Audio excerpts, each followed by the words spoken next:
Kasih karunia dan damai sejahtera dari Allah Bapa kita dan dari anaknya Tuhan Yesus Kristus menyertai kamu sekalian. Amin. Saudara-saudara yang dikasihi oleh Tuhan kita Yesus Kristus, firman Tuhan yang menyapa kita pada hari ini tertulis di dalam 1 Korintus 1 ayat yang ke-18.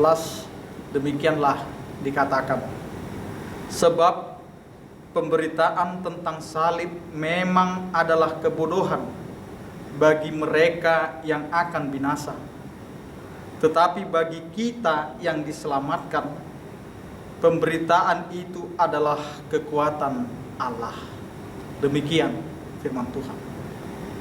Saudara-saudara yang dikasihi oleh Tuhan kita Yesus Kristus, berbicara tentang salib, memang salib itu pada awalnya bukanlah lambang daripada keselamatan, tetapi salib itu adalah lambang daripada dosa yang tidak terampuni. Karena di dalam salib itu ada lambang kesengsaraan, ada lambang penderitaan, dan juga lambang daripada kebinasaan. Karena salib itu adalah kematian. Saudara-saudara yang dikasihi oleh Tuhan kita Yesus Kristus, perikop ini juga memperlihatkan bahwa Paulus ingin mengatakan bahwa pada zaman Paulus juga salib itu banyak dibicarakan, salib itu banyak dikatakan sebagai pembodohan. Karena ketika kita hanya melihat salib saja, memang salib itu seakan-akan tidak punya arti apa-apa. Ketika kita hanya melihat dan tidak memahami apa itu salib, maka kita akan mengatakan bahwa itu adalah kebodohan. Saudara-saudara yang dikasihi oleh Tuhan kita Yesus Kristus, ketika kita berbicara tentang salib, maka kita harus berbicara tentang keimanan kita kepada Kristus. Ketika kita berbicara tentang salib, maka kita harus melihat tentang kesengsaraan Yesus ketika memikul salib.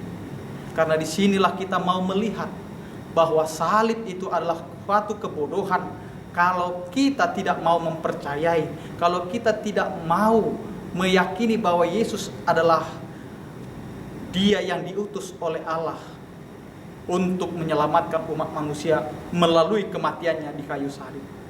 Memang salib itu tidak ada artinya ketika Yesus belum melakukan yang Tuhan inginkan, yang Tuhan rancangkan melalui salib itu.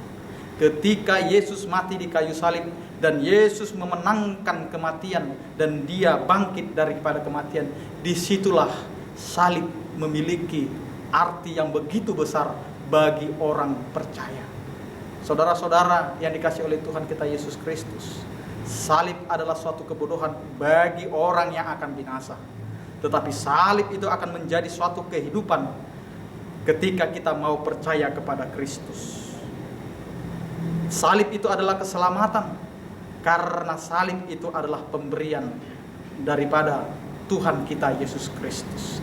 Dia rela mati, Dia rela berdosa demi kita manusia yang berdosa.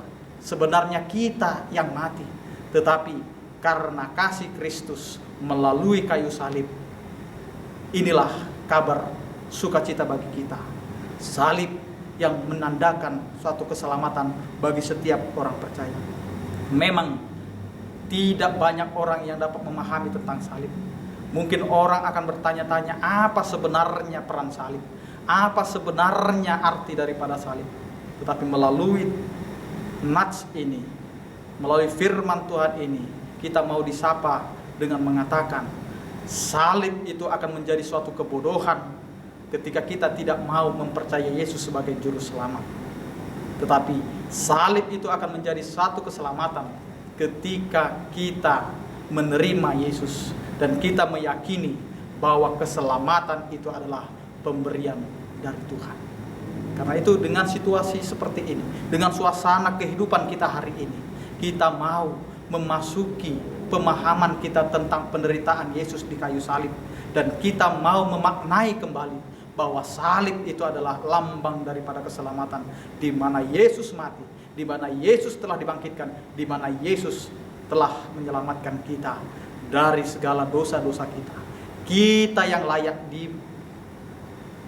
dimusnahkan, kita yang layak tersalib, tetapi karena kasih Allah, maka kita sekarang memahami bahwa salib itu bukan lagi kebodohan, salib itu bukan lagi kematian, tetapi salib itu menjadi sumber keselamatan bagi setiap orang yang percaya. Selamat beraktivitas bagi kita semua. Tuhan Yesus memberkati. Amin.